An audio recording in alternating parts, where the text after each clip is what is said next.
so we are doing another What's on the Shelf, and we're on part 18. So in this particular cubby, we have Mission Command land game, the Godfather, A New Dawn, Vikings, Warriors of the North, Virals, and Terraforming Mars. So Mission Command land game actually is a game I haven't played. I got it because my son is a huge fan of anything related to tanks. And it comes with these little tanks in it and other little army vehicles. So it looked really neat.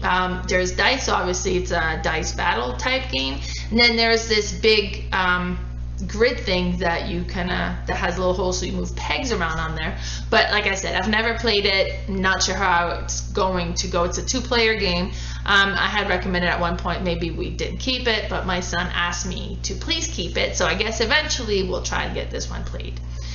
The other one I have on here is The Godfather, A New Dawn. Now I bought this one in a group of games. It was a bunch of games that I bought as a whole set. And this one was in there, and I didn't know much about it, but I was pleasantly surprised. So it's neat too that it'll play up to 6 players because we're a family of 6. And it's nice to be able to play 6-player games that aren't always just party games. So with this one here comes, it's dice worker placement game, I guess. So everybody gets their sets of dice, and you all have a little cardboard that you set up in front of you. So you roll your dice, you put behind the cardboard, and you can see what you have the most of. So if I have a lot of 5s, then maybe I'm gonna want to activate, keep those and activate the location 5. This is also kind of an area control game because I'll be sending my dice on the zone 5, and you can also use some of the dice to activate, well, I'll show you the map a little bit better there. So along the middle you see the river, and then they have the spot 1, 2, 3, 4, 5, and 6, and depending if you put a dice there, it gives you a special ability you can utilize that turn. As well, the order of who plays when is also determined by the dice roll. So along the bottom, or I guess on this screen it looks more towards the left, so along the bottom left there is where you would kind of keep track of the order placement, and depending on how you play, where you just assign your dice, the order of play is going to change every time. This is like I mentioned, an area control, because you'll be placing your dice in a different area, and then at the end, each section that has the most of one colored dice, so one player's dice, is going to score that area. It's very neat, actually. I definitely have to get this one played again. I had heard somebody kind of say that they thought the board was too bland or too dark. But honestly, this is the Godfather, so it's not going to be cheery and bright colors. I love the way that it looks. It's a very fun mechanism with the dice and the way that they get assigned and activated, so I very much recommend this one. Another one that I got here on that cubby is Vikings, Warriors of the North. So this is another one that I haven't played. I looked into it a little bit. It kind of seemed interesting because you have each of those little sections where you're moving your boats around, and the movement is determined on each face has a symbol, and depending on the symbol that comes up, that's I guess the direction that your boat's going to move.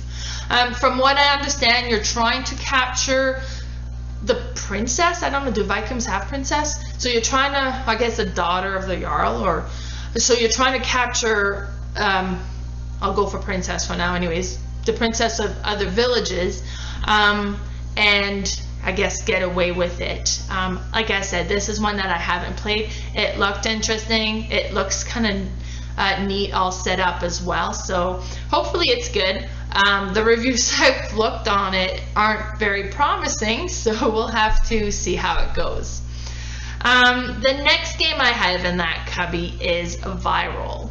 I used to think that I hate area control, and mainly because I hate playing Risk. When we were kids, me and my brother would play Risk, and it would go on forever, and we weren't allowed to quit, and we weren't allowed to go on suicide missions. So it was dragging, and I never want to play Risk again. And I've assumed that that's because I do not like area control.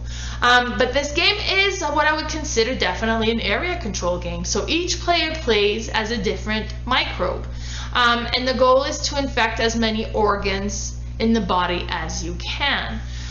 And you're moving your microbes around trying to, because at the end of each round, each organ is going to score for whoever has the most infection in it. So it's very neat. It looks super cute the way that the board is all set up, and also I would say this is probably the one that has the best icons along the side to kind of explain the different stages of the game.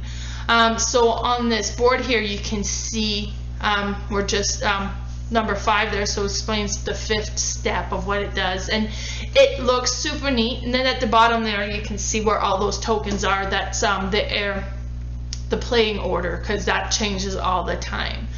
It's a fun one because you can get your microbes, spread them out. You can kind of make them so that they are kind of super microbes, so they'll battle, I guess, antibiotics or different things like that. And then it gets kind of reset at the end of each round, or they get, like, you score, then you build up from that again, and you can move around. And depending on where you are, you got to go through the veins, I guess, and they are one direction, so as to how you're going to move and where you're moving to. Very neat, very I don't know if I would say very thematic, but it's beautiful to look at. It's a fun one, and definitely area control, so maybe after all I do like area control. So the last game I have in this cubby is Terraforming Mars. Now, I think everybody knows Terraforming Mars at this point. First time I played it, I wasn't a big fan just because I think it wasn't explained to me very well. And I was playing not really knowing what I was trying to do or understanding what this game is all about.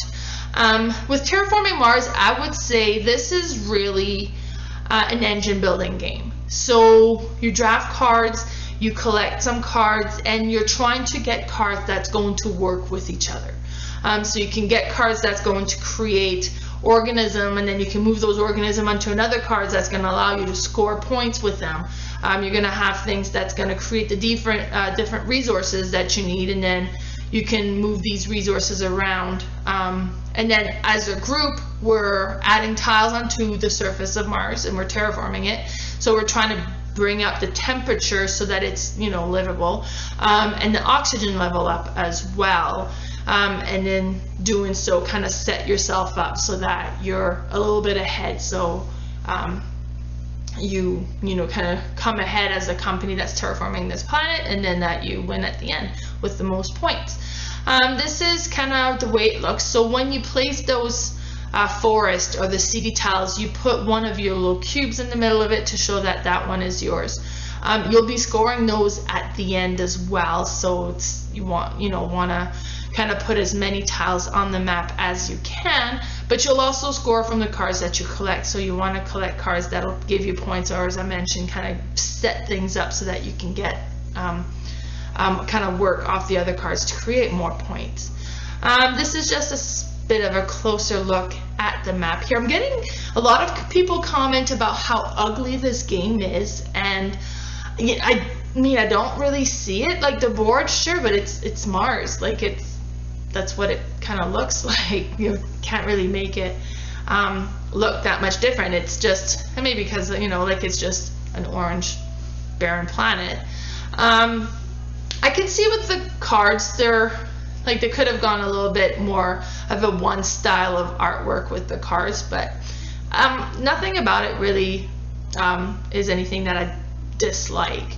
One thing I would mention is this is a player board, so each player gets their own player board, and you keep track of your money, the resources that you have, the trees or the plants that you have that you can convert into forest onto the planet, and then you get and you kind of keep track of where you're at with the production and how much you have with these little cubes onto the board, and it's so easy to knock around, and then it's like, oh shoot, where was I? I think I was here. So that's happened to us a couple times when we're playing it.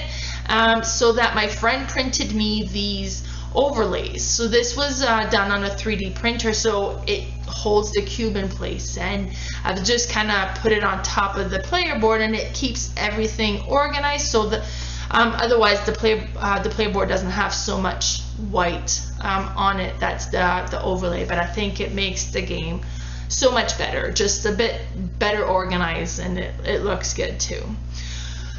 So yeah, so that one is Terraforming Mars, and that was the last game in the cubby. So if you want to follow me on Facebook, my Facebook group is Disbury and Area is Playing All the Games.